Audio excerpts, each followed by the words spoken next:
Welcome to the deep dive. Today, we're looking at something, what some observers are calling a really precarious digital crossroads for South Africa. Right. And our mission today is to unpack this idea of, a new kind of digital colonization. Exactly. This creeping threat where a nation's reliance on foreign tech could actually be undermining its own digital sovereignty. And look, this isn't some far-off future problem.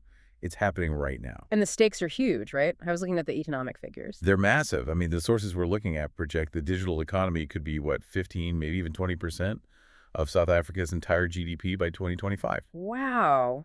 That's a huge chunk of an economy to have, depending on infrastructure that you don't fully own or control. That is a critical point. Okay, so who are the big players here? Who's actually controlling these levers? Well, the material points to a sort of dual dependency. Mm. On one side, you have this deep integration of Chinese firms, particularly Huawei. And they're providing the actual foundations. We're talking 5G, fiber networks, that kind of thing.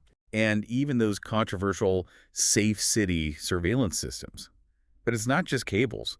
Huawei Cloud, for instance, serves over 1,000 businesses there. Including government entities. Including government entities, yeah. And then you have Alibaba Cloud launching its own platform. So these foreign standards are just being woven right into the fabric of the country. And then the Western platforms for data hosting, that completes the picture. So this brings us to the real risk here, which isn't just a hypothetical off switch, is it?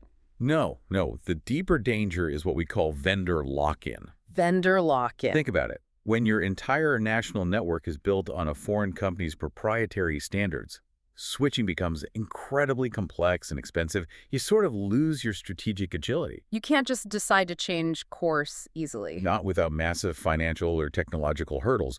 You're locked in. Okay, so this is where it gets really complicated, I think. The legal side of it. This is maybe the most urgent part. Because South Africa is trying to keep its data local. They're saying, store it here on our soil. Right. But the physical location of a server, it turns out, doesn't actually solve the problem. Why not? Because of foreign laws.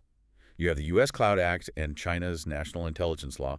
Both of them basically compel their tech companies to provide access to data if their government asks for it. Regardless of where in the world that data is stored. Regardless. So a server sitting in Johannesburg, if it's run by an American or a Chinese company, well, that data is still subject to U.S. or Chinese law. It's a direct hit on national sovereignty. So what's South Africa doing to fight back? I know they have policies like POPIA, the Protection of Personal Information Act. They do. That and the National Data and Cloud Policy.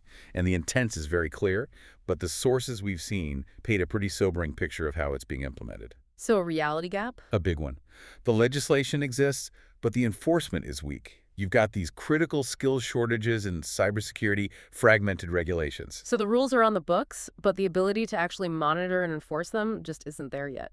Exactly. And that leaves the country exposed, despite its best intentions. Which brings it all back to this question of self-determination. If you don't control the infrastructure, the worry is that your digital future ends up being governed by someone else's rules. Someone else's values, even. Yeah. And that impacts everything from policymaking to national security. So what's the takeaway then? Look, the solution isn't to just cut yourself off. It's about making a conscious, strategic shift from being a passive consumer of technology to actively shaping your own digital destiny. Building local capability, not just renting it from abroad. That's it. Structuring partnerships to empower, not to diminish. That feels like the perfect place to leave it. And it gives us a provocative thought for you to consider. In this global race for modernization, how does any nation ensure that its partnerships truly empower local capability and national interests, rather than quietly diminishing their sovereignty by surrendering control over the digital foundations of their state? Something worth mulling over.